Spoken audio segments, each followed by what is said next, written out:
Hello, and welcome to Get It Off Your Chest, the funny side of breast cancer podcast.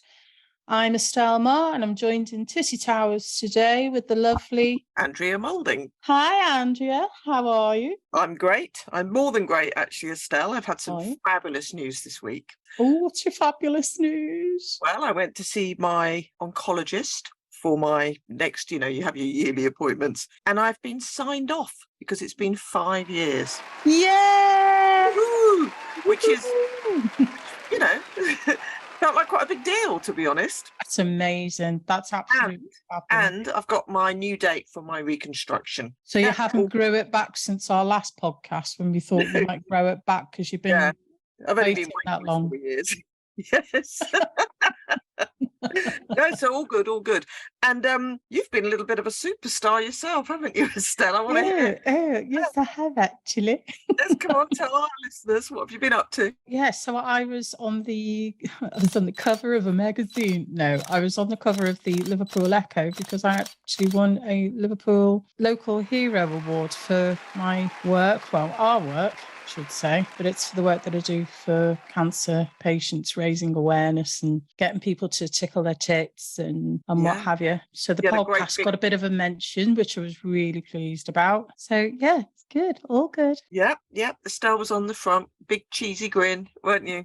I'm just absolutely over the moon with the award, to be honest with you. But anyway, enough about me and enough about you. This podcast is all about all the people out there. Exactly, so, the real stars. We're going to kick off today with our mailbag because we've had a few letters come in, haven't we? So we certainly have.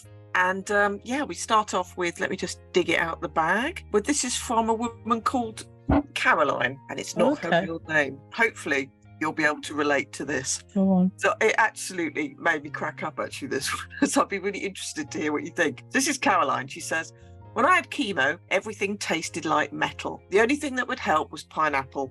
It apparently has some enzyme in it that cuts through all the metallic tastes, and you can actually taste the fruit. So she says, I became obsessed. And although the tin stuff was fine, I liked a proper pineapple. So every week I would whiz down to Tesco's and get myself a pineapple. Oh God, she must have had a machete in the cutlery drawer. Have you ever tried to cut a pineapple? My God. Exactly, they're a nightmare, aren't they? Anyway, she says, like all people who have cancer, I struggled financially. And myself and my partner went to see the bank manager to try and get a loan. Well, we felt it was useless. The bank manager, his name was Timothy, who was a little bit stocky and his shirt didn't quite do up across his midriff. I think we all know a Timothy. Took a real shine to me. So she's sitting in the bank manager's office with this kind of rather rotund man who's got a bit of a twinkle in his eye for the lovely Caroline. I would go as far as to say he was flirting. He said he'd seen me before in Tesco's and I made some lame joke about not getting out much. The bank manager winked at me and said, well, I'm sure you can have lots of fun indoors. It was all a bit creepy. Ew, he's supposed to be professional, isn't he? She goes on to say, my other half didn't mind because we managed to get the loan, although we both agreed it was rather weird, especially as he said, I'll see you again in Tesco's. Oh, he's proper stalking it, isn't he? He is. So she says, with the wink emblazoned on my mind, I mentioned it to my friend who knew someone who worked at the bank. She laughed and told me he was well known as Tim, who liked to swing. While we were laughing, I offered her a tea and she followed me into the kitchen. She spied the pineapple in the fruit bowl and the one on the counter and said, where exactly did he see you? I said, oh, only Tesco's. She went on to explain that an upside-down pineapple is a sign that swingers use to identify people who are into it. No, is it? Oh, my God. Yes. Apparently it started on cruise ships. She said, I had to Google it as well. She said, I was horrified. Had I put the pineapple upside down, I'm sure on one occasion I must have. Well, she goes on to say, she never saw Timothy again because she now shops at Aldi, buys tin pineapple and has changed bank. But she thought she better come on and tell people that if you have chemo, one of the unfortunate side effects of being obsessed with pineapple is that you might attract swingers. Yeah, people said think it's one of those tickets. Exactly. And she said it won't be something that the NHS warn you about. So she felt it was her duty to come on and tell us. So can I just ask why I'm trying to imagine why this bank manager, if he's a if he's a swinger, why can't he get a shirt that fits him for a start? Surely he's trying to retract this.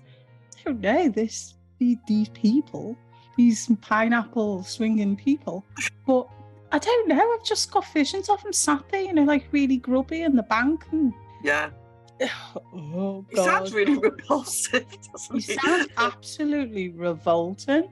Yeah, so he's been watching him buy pineapple, eh?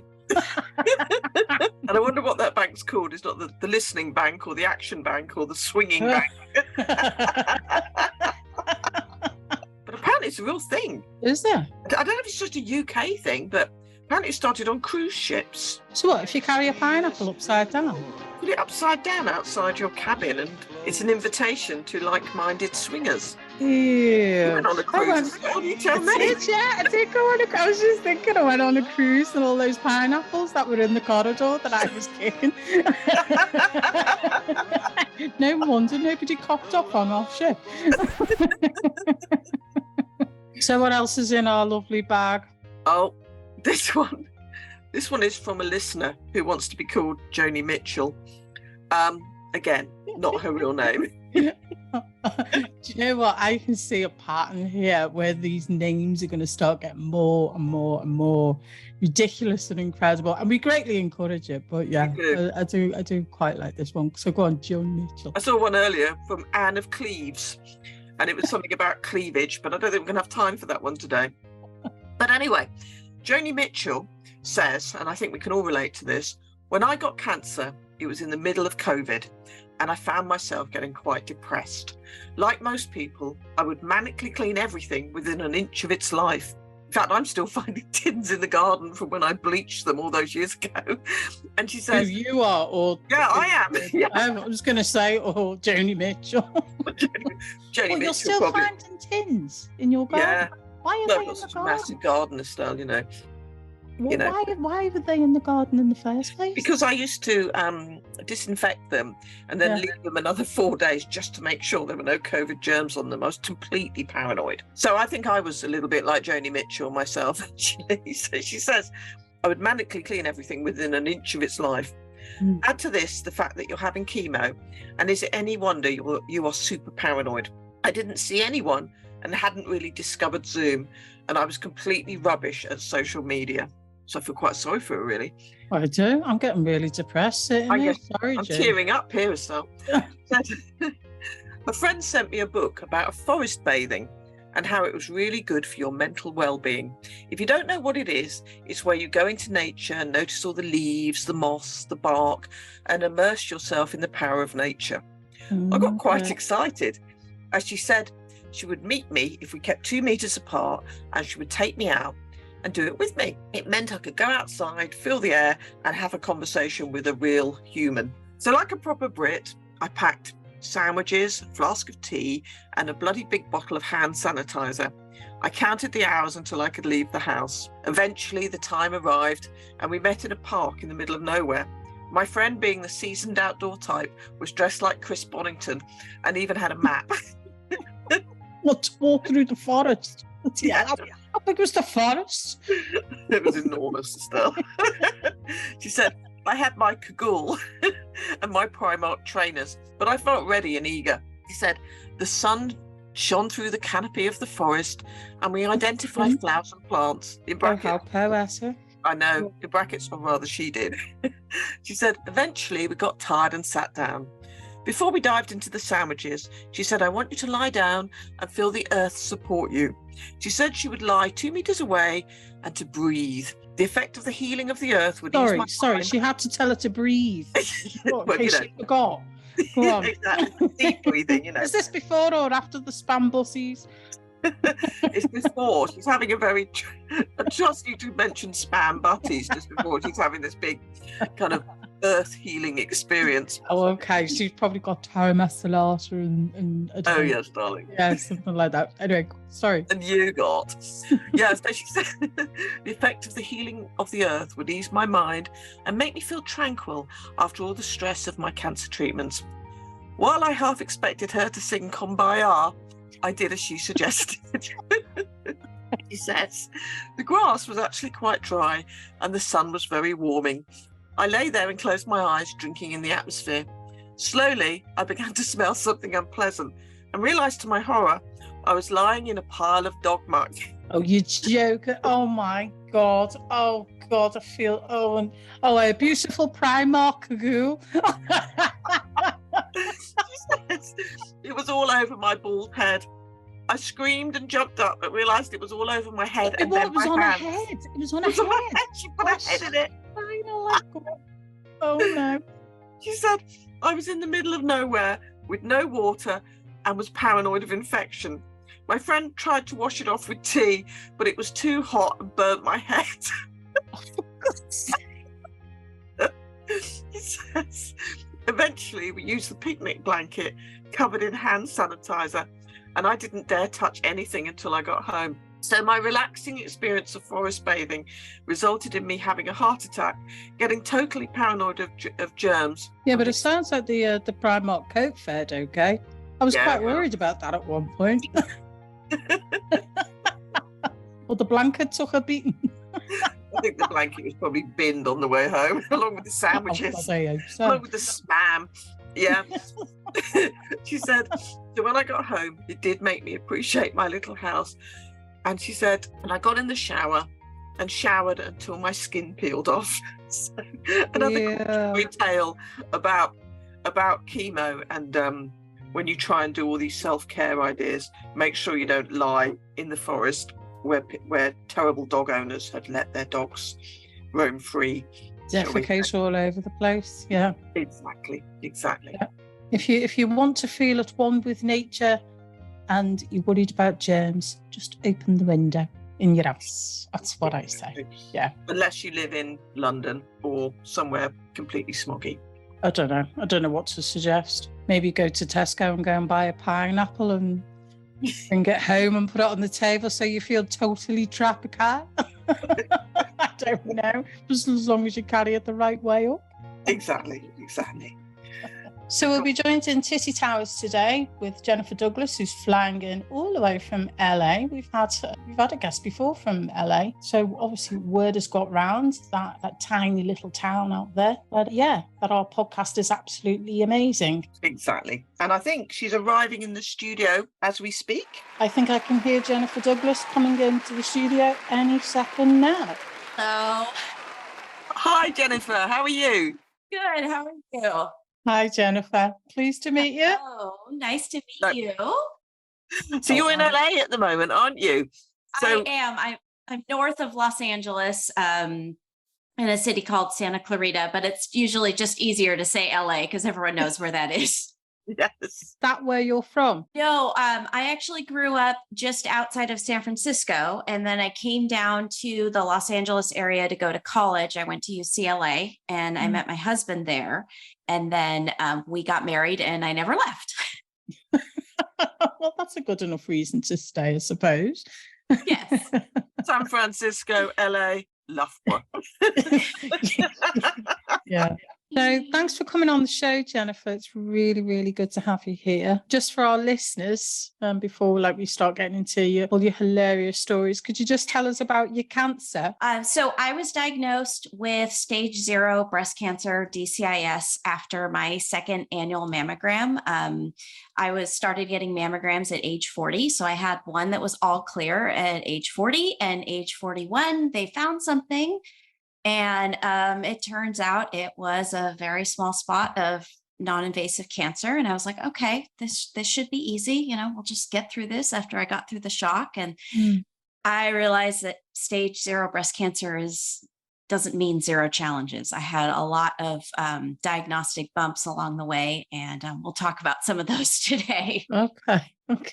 So you've clearly kind of been touched by breast cancer like most of our listeners, presumably. Do you want to kind of share one of your kind of stories that happened to you? Sure. So I think the first real situation that hit me was I was in the middle of my first biopsy, and it was not my first biopsy that I'd ever had. I'd had a few others that I blocked out of my memory, probably because they were traumatic. And so this was the first. This was the first one I'd had, and it in a while, and it was a mammogram guided biopsy, which I feel like is some sort of torture device where they decide to squish your breast and then biopsy you at the same time. And I'm inherently curious. And so I decided it would be a great idea while they were putting me in compression and I'm sitting up to start talking to them about, hey, so how are we doing this? What's going on? So they start talking to me about the procedure, and they've got me in compression and how they're going to, take a little sample, and then they're going to x-ray the sample and make sure they got the calcifications. And they're talking and I'm getting numb, and all of a sudden my ears just fill up with cotton. And I've had this happen before, and I'm like, I just barely get out. I think I'm going to pass out. And everything just kind of like goes fuzzy. And the next thing I know, I'm sitting there. I've got a nurse holding my back up. I'm sipping orange juice. And the first thing I could say while tears are coming down my eyes is, did you get the sample? Was your breast still in the machine when you fainted? Was. Oh my God. It was. So they kept You weren't going to fall off the bed, were you? The worst part about it was that was the first of 2 biopsies I had to get that day. So I'm like, this day is horrible. This is starting out terribly. So you fainted with your breast in the machine, and if they got all the instruments stuck in it as well, because normally. Oh my God. Totally stuck. I mean, thank goodness that they were, I got out the words, I'm going to faint, and they just kept moving, and they were kind of midway through the process. I don't know, but I learned that it was great to be curious, but maybe not during the biopsy, during the actual procedure. That the second one. How did your second one fare? My second one was good. That one was my favorite biopsy flavor, if you're allowed to have one of those. I'll never go. Because I had all 3. And so that one was an ultrasound guided. So I got to lay down. So that was good. I didn't pass out during that one. Yeah, they come at you with a great big gun, kind of, don't they? AK-47 or whatever they're called. Oh, and you've usually got some insipid nurse next to you who's stroking your hand going, are you okay? It's like, no, I'm not, because I've got 40 javelins sticking out of my breast. Yeah, so no, I'm not okay. I'm doing a great impression of a porcupine, but I'm not okay. But if it makes you feel better, you keep stroking my finger. In fact, I think passing out is probably the best thing you could do, actually. I think I wish I'd passed out. Yeah. So are you passing out because of fear, or does it take you by surprise? So I do have, what I learned was this vasovagal, which is the medical term for what I have, is very common when patients are nervous and they're sitting up for a procedure. What's the name of this condition called again? Vasovagal. Vasovagal. So that means you can't do anything standing up in case you faint. Thankfully, I can do most things. Although that would be a good way to get out of doing the dishes. Sorry. Exactly. This is what I'm thinking. I'm thinking I could develop this, this medical condition to get out of hoovering, ironing. Exactly. That's brilliant. Oh, that's fabulous. So you're all right now since you've had all your biopsies? You haven't had any since then? I am. I had to have a total of 5 biopsies. And so by the time I got to the 5th one, I was so tired of it. I was checking in and I'm like, do you have a frequent flyer mile, a punch card?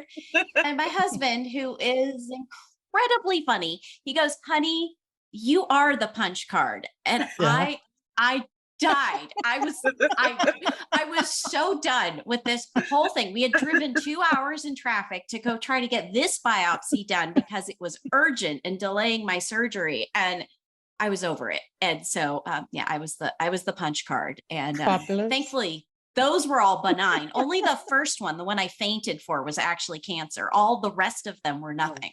Well, that's good. That's Yeah. amazing. Yes. So radiation, I had no idea what to expect with radiation. And my breast turned purple twice and completely peeled twice. And I had to, I could either just be devastated about the whole thing or just laugh at how ridiculous that this was how we were treating my stage 0 supposedly easy cancer. Mm. The thing is, though, the next time you have a biopsy, you'll just pass out and won't remember it anyway. So I think they've ought to just offer you like, anesthesia. I mean, I just went through a colonoscopy and that was like the best thing since sliced bread, other than the prep. That was awful. But they wheeled me in and I woke up and I was done. And I'm like, why can't they do this for biopsies? I mean, I Yeah. didn't remember a thing and it was done. Maybe they're just giving you a couple of paracetamol and you are actually passing out. You think they're giving you the general anesthetic, but it's not. You fainted. They're just leaving you in that state. That could possibly be true. So do you think cancer has changed you at all? Your attitude or your outlook on life, anything like that? Well, it's completely changed my career. So that's different. As far as my outlook, I always thought I had forever. Stop. Well, why has it changed your career? Well, tell Okay, us well, about that. So I was a stay-at-home mom, homemaker, teaching my kids at home. So we were doing homeschooling their whole career. And I was just kind of trying to figure out what I was going to do when they graduated. And then I thought I was actually going to do something with my speaking French. And so I had been taking some classes to get a French certification. And then I got cancer and then I finished and I was like, you know what, I think I'm going to write a book because I love to read and I've always wanted to write a book. And I felt like there was a space to encourage women who were diagnosed early and maybe are surprised at how hard it is, because I was shocked at I had 4 millimeters worth of cancer and my whole lifestyle was thrown in the air. My husband took time off work to make sure our kids didn't fall behind in school because teacher was recovering from surgery. Mm-hmm. And I realized that it was really my whole family was walking through this with me. And I was like, this was hard. There was a lot I couldn't talk about with them. And so I just started writing and I wrote for a few months and I looked down and I was like, I have 72,000 words. How long is a book? And I was like, oh, I guess I wrote a book. And so I had no idea what to do afterwards. I had no social media presence. I had no website. I was nowhere. I wasn't even on Facebook anymore. Mm. So now my book is out May 23rd. It's called A Breast Cancer Journey, Living It One Step at a Time. And it's kind of organized by topic. So if you're dealing with biopsies, I've got a whole chapter with all of my biopsy tips and tricks and ways to get through it. Is one of your tricks how to faint when to pass out? It's your superpower. It is actually, hey, if you tend to pass out, you should tell your medical team about that. And another tip I have is put dark sheets on your bed. I had an unfortunate incident where I didn't actually bind my breasts tight enough, and I woke up the morning after my biopsy and I had blood all over my sheets and I couldn't even change my sheets, and my husband wasn't home, so I had to have my teenage sons come in and they said it looked like a crime scene. God. And it did. And so I'm like, this is never happening again. I had passed out too, because I was looking at it. So then I passed out on the floor. It was great. So yes, I have a variety of tips for people like me who tend to pass out at the sight of their own blood or talking about things. I don't believe you passed out properly. I think you just couldn't be bothered to change the bed and got your kids to do it. I think That's you exactly it. Yeah, you just kind of made out you flaked out. Yeah, totally. Yeah. So your book, where is it available? It's available on Amazon right now. Here in the States, it's on Barnes and Noble. It'll be on Apple Books. So if you read on your iPod and you like that. If any of our listeners want a book that's going to give you the lowdown and give you lots of advice, I would check it out. I hope it's encouraging and helps you kind of know not only what the physical, how to be comfortable physically, but how to deal with some of the mental and emotional stuff that we go through, and the practical stuff like how to organize your house or have enough food or how to accept help. That was hard for me. Yeah. Would you continue to write? I would love to. I have some other ideas on, books I'd like to share. I mean, I am finishing up teaching my kids 100% at home through the virtual school. So I've had 15 years of doing that. I'm not sure where I'm going to end up writing, but right now my purpose is just getting this book out there and talking to people about it. So thank you for the opportunity to get to know you, ladies. Oh no, certainly with the cancer book, we are very happy to promote anything that helps, cancer people out there in whatever shape or form it is. Jennifer, just wanted to say thank you so much for coming on. You've been a brilliant guest. But thank you again for coming on the show. Thank you so Absolutely much. Fabulous. Lovely to meet you. Yeah, really nice to meet meet both of you. So that was Jennifer Douglas. As you can hear, her plane is flying back to sunny LA. I wish I was on the plane with her. As she said, her book is now available on Amazon, so check her out, Jennifer Douglas. So yeah, we're always happy to promote cancer books, aren't we, Andrea? We certainly are. So she was a great guest. And if you've liked this podcast, if you could hit the follow button, I think it is, isn't it? And and we're on Instagram, Facebook, you name it, we're there. So come and say hi. And if you want to be a guest, get in touch. Fabulous. So thank you, everybody, and see you all soon. Bye. See you all soon. Bye.